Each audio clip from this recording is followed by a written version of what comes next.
lepasin aku mas. Begitu, Mas Fadlan terus menyeretku walaupun aku sudah berteriak meminta ampun.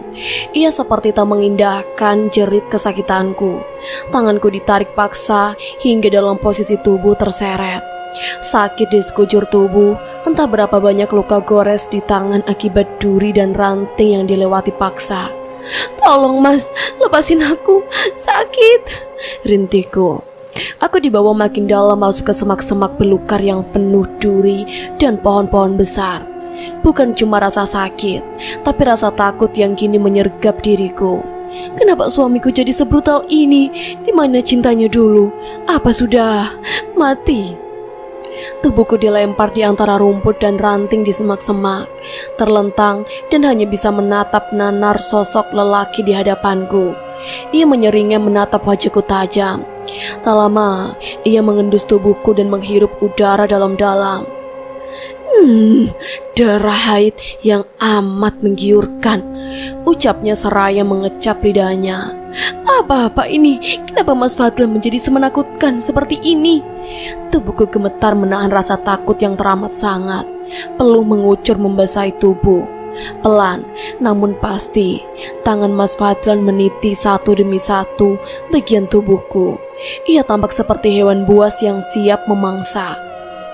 Bajuku dikoyak hingga membuat tubuhku bersih tanpa sehelai benang pun. Aku berontak dan meronta.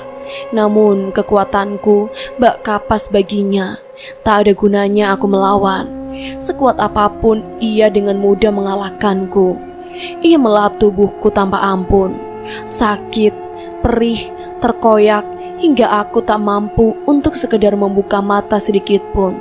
Lemah, hanya sakit dan perih yang kurasa saat ini.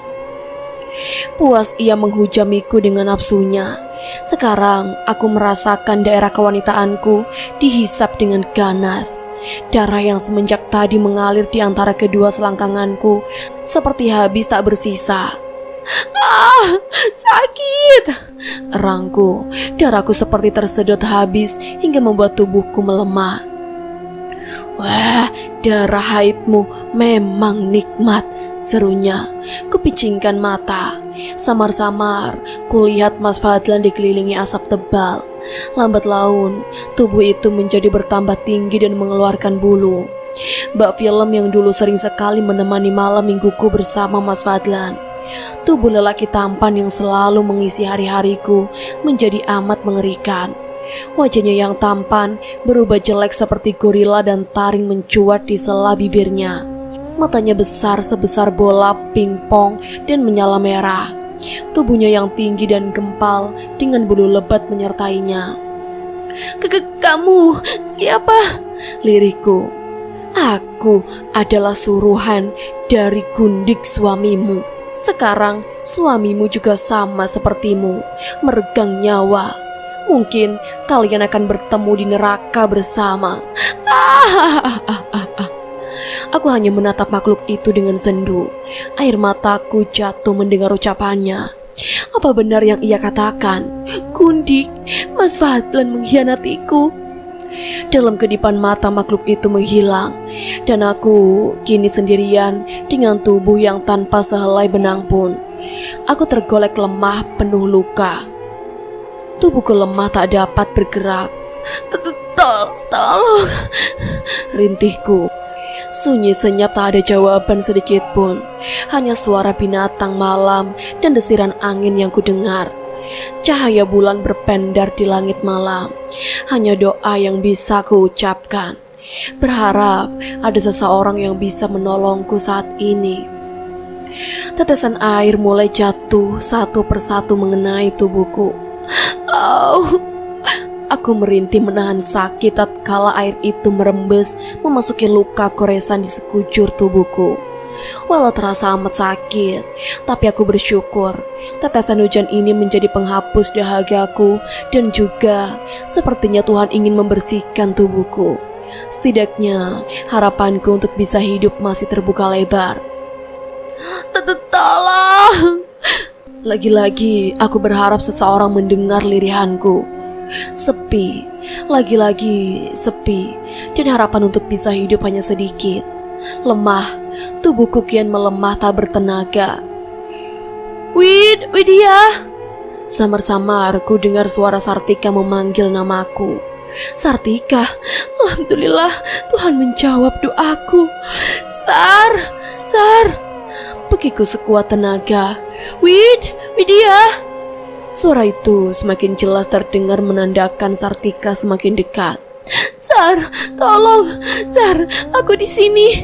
Pekiku dengan suara parau.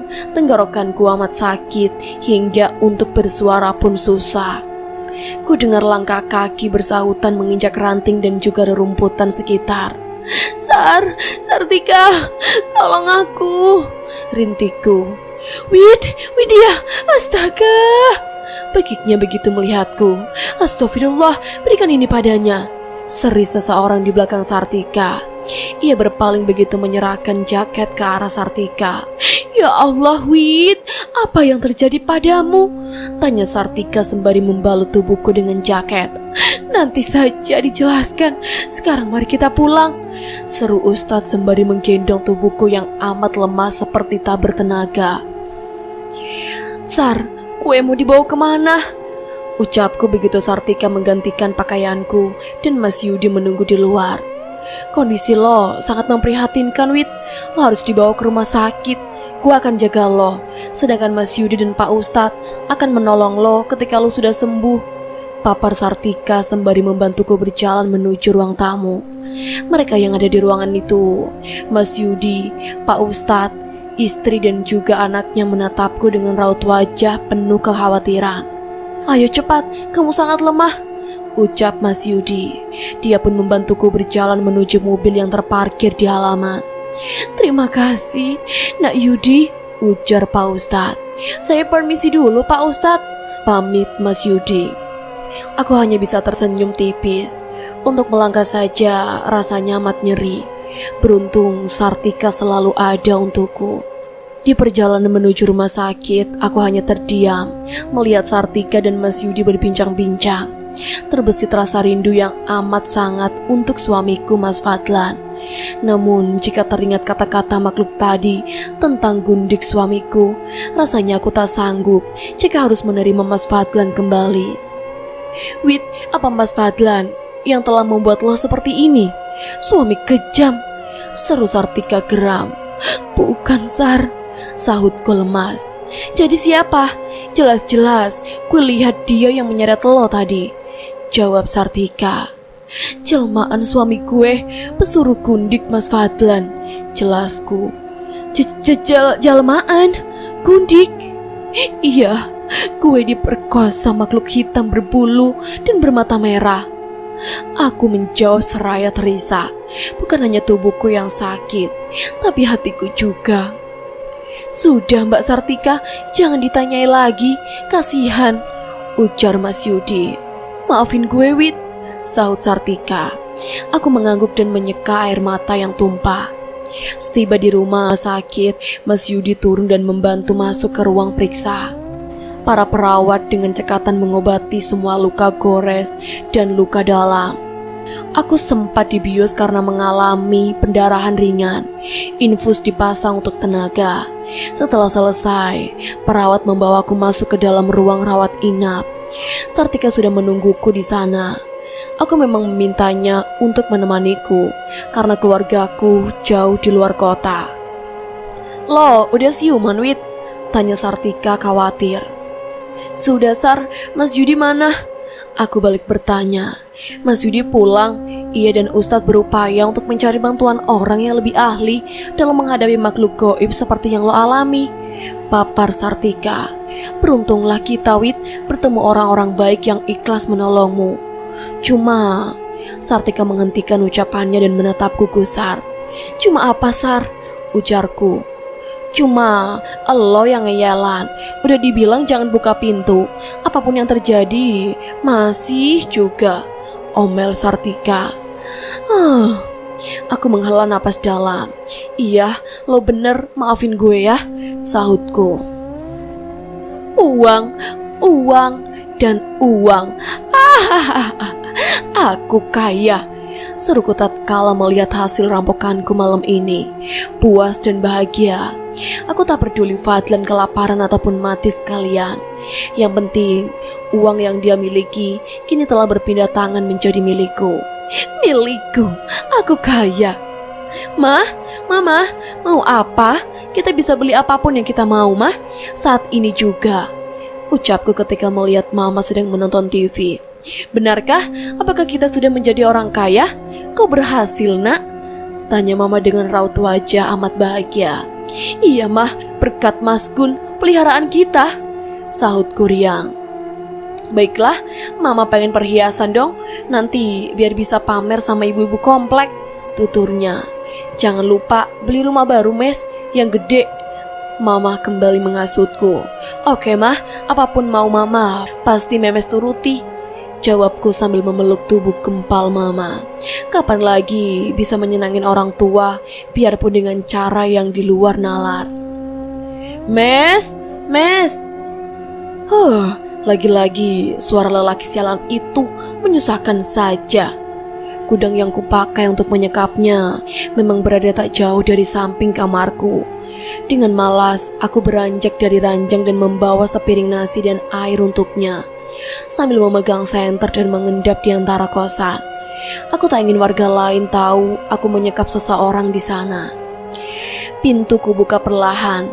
Nampak samar, lelaki itu sedang tertunduk. Mes, Mes. Lagi ku dengar suara lirihnya, tapi ia masih tetap menunduk. Hei, cepat makan ini, bentakku sambil menyerahkan piring nasi dan air. Ini untuk pertama kalinya selama 3 hari aku tak masuk ke dalam gudang dan membiarkannya tanpa sebutir dan seteguk air pun. Mes, Memes. Lagi-lagi dia hanya merunduk, tapi suaranya jelas dan sangat dekat. Tengkuku seperti ditiup angin teramat dingin. Seketika tubuhku bergidik ngeri. Mes, suara itu lagi. Kau jangan main-main, Fadlan, ucapku kesal. Dengan langkah sedikit menghentakku dekati Fadlan yang tertunduk. Bau bangkai tiba-tiba merebak seiring langkahku yang kian dekat dengannya. Fadlan, teriakku sembari mencengkeram kepalanya dan menaikkan wajahnya. Astaga, pegiku. Tubuhku seketika gemetar hebat. Wajah Fadlan sudah pucat, matanya melotot dan lidahnya keluar. Bau busuk keluar dari tubuhnya. Tak ada napas kehidupan di sana. Fadlan sudah mati. Iya, dia mati. Jika Fadlan sudah mati, lantas siapa yang memanggilku tadi? Mes, Memes. Dengan tubuh gemetar, kulangkahkan kaki dan berbalik ke belakang untuk melihat asal suara. Dan tiba-tiba, hati-hati, ada Mas Gun dan Mas Fadlan. Mataku menatap lesu jendela rumah sakit, melihat beberapa orang berlalu lalang dan perawat dan juga pasien serta keluarga pasien. Sartika sedari tadi sudah tidur di sofa rumah sakit. Ia memang teman yang amat baik, mau merawatku yang memang tak punya sanak saudara di sini. Begitupun Mas Fadlan suamiku. Seketika hatiku sakit jika mengingat Mas Fadlan. Sampai detik ini ia tak ada kabar sedikit pun. Apa benar ia selingkuh? Siapa Memes? Apa ia wanita yang dulu dikatakan Mas Fadlan yang bertemu denganku saat pemakaman Nania? Aku menggeser tubuhku. Tanganku menahan di bawah perut. Masih terasa sedikit nyeri. Entah kenapa sedari tadi aku terus memikirkan Mas Fadlan. Nyeri di lubuk hati. Apakah terjadi sesuatu padanya? Atau ia sedang bersenang-senang dengan selingkuhannya? Tak terasa bulir itu terjatuh. Mas Fadlan, lihatlah kondisiku saat ini. Begitu teganyakah dirimu padaku? Mana cinta dan sayangmu dulu? Mana perhatianmu? Mengapa kau lupa padaku? Tiba-tiba terasa angin cukup dingin menyentuh tengkuku. Aku bergidik. Angin itu terasa seperti tangan yang membelai pipiku dan kuduku. Kuseka air mata yang jatuh, bangkit dan menghadap ke arah jendela. Samar-samar kulihat asap tipis di dekat jendela. Kuperhatikan lekat-lekat. Asap itu semakin menebal. Jantungku seolah ingin melompat keluar. Namun aku tetap terdiam dan memperhatikan dengan seksama. Asap itu semakin membentuk tubuh seseorang. Tubuhku semakin bergetar hebat.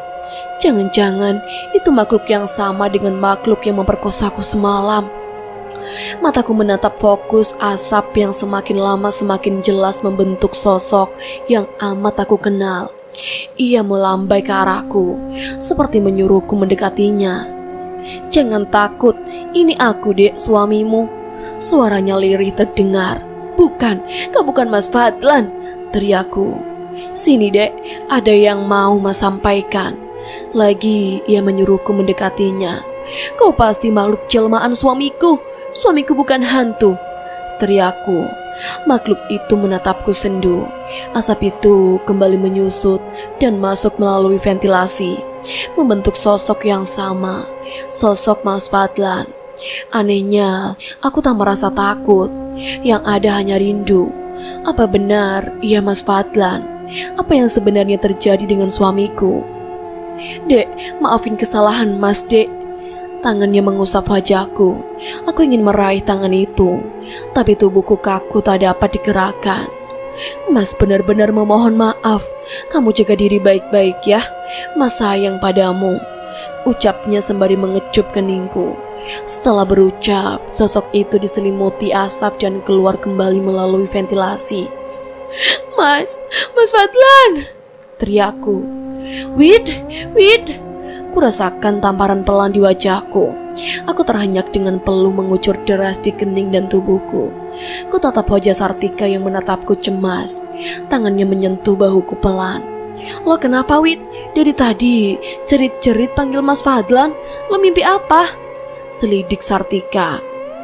"Perasaan tadi Mas Fadlan di sini, Sar, tapi anehnya ia seperti asap," jelasku. "Gak ada, Wid, lo ngimpi," seru Sartika berusaha meyakinkan itu. "Gak mungkin, Sar, aku yakin itu dia. Tapi kenapa begitu? Apa sesuatu terjadi pada suamiku, Sar?" Tak terasa bulir itu merembes di sudut mataku. "Sudah, Wid, lo jangan banyak pikiran, fokus sama kesehatan. Ingat, lo bakal ditolong Pak Ustadz dan Mas Yudi setelah sehat. Jangan sampai ya, lo belum sehat tuh makhluk datang lagi. Gue gak bakal bisa bantu," omel Sartika. "Iya, Sar, makasih ya, lo selalu ada buat gue. Gue gak tahu gimana caranya ngucapin terima kasih sama lo, Sar," ucapku seraya menarik tangannya dan menggenggamnya. "Gue gak ngarep apa-apa dari lo. Gue cuma mau lo sehat dan bisa ngelanjutin kehidupan normal, Wid. Gue kasihan sama lo, punya suami gak pedulian. Istri sekarat kok ngilang, gak ada kabar," sungut Sartika. Ia menatapku iba. "Lo bener, Sar, kayaknya memang suami gue udah punya wanita lain. Kan gue udah ditalak juga, Sar," jawabku pelan, menatap sendu keluar jendela. Lampu tiba-tiba mati dan sesuatu seperti ditarik menjauhiku. "Widya! Sartika!" bagiku. Sunyi senyap tak ada jawaban. Samar kulihat dua mata merah menyala menatapku dalam gelap. Makhluk itu mengeram dan mendekat. Sinar lampu dari luar memantulkan samar tubuh tinggi besar di hadapanku. Tubuhku gemetar menahan takut. Mata itu semakin mendekat dan lampu kembali menyala. Dan jelas sosok itu langsung dibalut asap pekat. Ia mengeram marah menatap seseorang yang tiba-tiba masuk dan menghidupkan lampu. "Pergi kau makhluk busuk!" teriaknya. Ia membaca doa seraya lantang. Makhluk itu tampak sangat kepanasan dan mata merah itu semakin diselimuti asap pekat tebal dan dalam hitungan detik asap itu membumbung keluar melalui ventilasi. "Sartika, Mbak Sartika!" Seseorang yang menolongku ternyata Mas Yudi. Itu mendapati Sartika sudah tergolek tak sadarkan diri di sudut ruangan. "Sar," begiku. Tubuhku terlalu lemah untuk membantu Sartika. Aku hanya menatap sedih dari tempatku berbaring. "Saya akan bawa Mbak Sartika, Mbak Widya tunggu di sini ya. Insya Allah makhluk itu tak akan mengganggu lagi," papar Mas Yudi yang kusambut dengan anggukan. Hening begitu mereka pergi. Sedih menjalari hati. Kenapa Sartika ikut menjadi korban? Apa salahku sebenarnya? Sar, maafkan aku.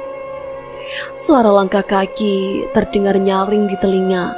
Mataku tak pernah lepas dari pintu, berharap Mas Yudi segera datang dan memberi kabar berita tentang Sartika.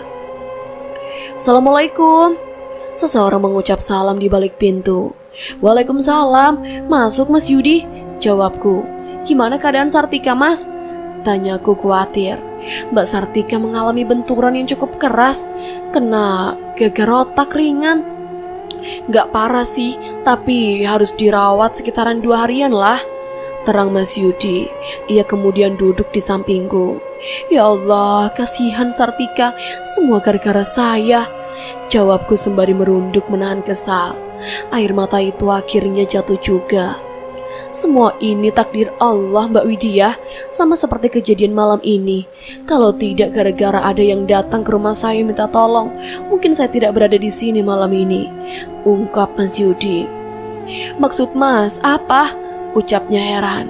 Iya Mbak, tadi sebelum saya kesini ada seorang laki-laki yang cukup ganteng ke rumah saya. Dia bilang keluarga Mbak Widya minta tolong secepatnya datang ke rumah sakit untuk menemui Mbak Widya. Katanya Mbak dalam bahaya. Jelasnya panjang lebar. Laki-laki, keluarga. Gak mungkin Mas, saya gak punya keluarga di kota ini Mas, sanggahku. Tapi dia bilang dia keluarga dekat Mbak Widya. Saya gak bohong Mbak. Ia mencoba meyakinkan. Tapi Mas, tunggu dulu, bagaimana ciri fisiknya? Selidikku. Orangnya ganteng, putih, rambutnya hitam, tinggi, berhidung mancung dan berkulit putih. Sepertinya tingginya kurang lebih dengan saya begitulah. Tapi ada yang saya herankan, wajahnya itu loh, pucat sekali, seperti orang mati. Ia bergidik ngeri. Astaga, ciri yang ia sebutkan sama persis dengan Mas Fadlan. Apa memang itu Mas Fadlan? Sungguh kebetulan yang tak masuk akal. Aku menggeleng pelan. Benar-benar tak masuk akal. Kejadian tadi, Mas Fadlan yang meminta maaf, minta tolong. Sudahlah, membuatku bertambah pusing. Mbak Widya, apa Mbak Widya punya musuh? Tanyanya terus terang. Tentu saja pertanyaannya itu membuatku tersentak. Sepertinya saya tidak punya Mas. Soalnya selama ini saya jarang berbincang dengan banyak orang. Cuma sama Sartika dan Nania saja Mas, jelasku. Begini, kata Pak Ustadz, makhluk yang menculik dan berbuat jahat itu suruhan seseorang, sepertinya seorang wanita, terangnya. Aku hanya terdiam. Entah mengapa hatiku berkata jika Memes yang sengaja mengirimkan makhluk itu. Tapi lagi-lagi siapa Memes? Sudahlah, Mbak Widya fokus saja dulu sama kesehatan. Dan ini dibaca-baca saat sedang senggang. Salat jangan ditinggal. Insya Allah makhluk itu tak akan berani mendekat, ucap Mas Yudi sembari menyerahkan secari kertas berisi doa. Ya Allah, rasanya amat malu diri ini. Pantaslah aku terlalu mudah diganggu. Ternyata karena diriku yang memang amat lalai dan jauh dari penciptaku. Aku tertunduk malu. Mas Yudi sepertinya tahu kegelisahanku. Kenapa Mbak Wid? Tanyanya. Saya tak tahu caranya bertayamu Mas, ucapku jujur. Ia tersenyum. Mari saya ajarkan. Begini caranya. Ia mempraktekkan caranya bertayamum. Memperhatikan dirinya yang amat santun ini tiba-tiba membuat diriku membayangkan punya suami seperti ini, dan membandingkan dengan Mas Fadlan yang sholatnya bolong-bolong dan jarang mengajariku agama. Mas Fadlan sebenarnya di mana dia sekarang? Telepon gak aktif, gak ada kabar, membuat hatiku bingung dan tak karuan. Apakah ia memang sudah lupa? Memes. Siapa itu? Jangan main-main, hardiku. Senterku kuarahkan ke segala penjuru ruangan untuk mencari asal suara. Nihil. Kurasakan tetesan air di kepalaku. Air? Ada air? Apakah atapnya bocor? Tapi kan di luar tidak hujan. Kuraba rambutku yang sedikit basah. Lengket, cairan lengket. Ku cium berbau anyir. Ku senter cairan itu. Merah pekat. Darah, apakah ini darah? Perlahan kuangkat kepalaku dan begitu kudongakkan kepalaku, tubuhku langsung bergetar hebat. Di atas kepalaku nampak sosok Fadlan yang menempel di langit-langit dengan kepala mengarah ke bawah dan tubuh menempel di langit-langit. Ia menyeringnya mengerikan dengan bibir yang terkoyak hingga ke pipi memamerkan gigi-gigi taringnya. Darah keluar di sela-sela gigi dan lidahnya yang terjulur panjang. Tanpa berpikir panjang, aku langsung berbalik dan berlari sekuat tenaga. Ku dengar kikikan suara Fadlan sampai di dalam rumah. Sialan lelaki itu menakutiku, tapi nampaknya ia tak berani mendekatiku karena pengawal goibku kini ada dan menemaniku kemana saja makhluk itu. Asap hitam pekat masuk lewat ventilasi. Sekejap membentuk sosok hitam besar, bermata merah sebesar bola pingpong. Ia mengeram dan menatapku marah. Seharusnya kan aku yang marah, kenapa malah dia? Ia melangkah mendekatiku dan dalam sekejap dia ada di sampingku dan menatapku dengan mata merah sembari berbisik.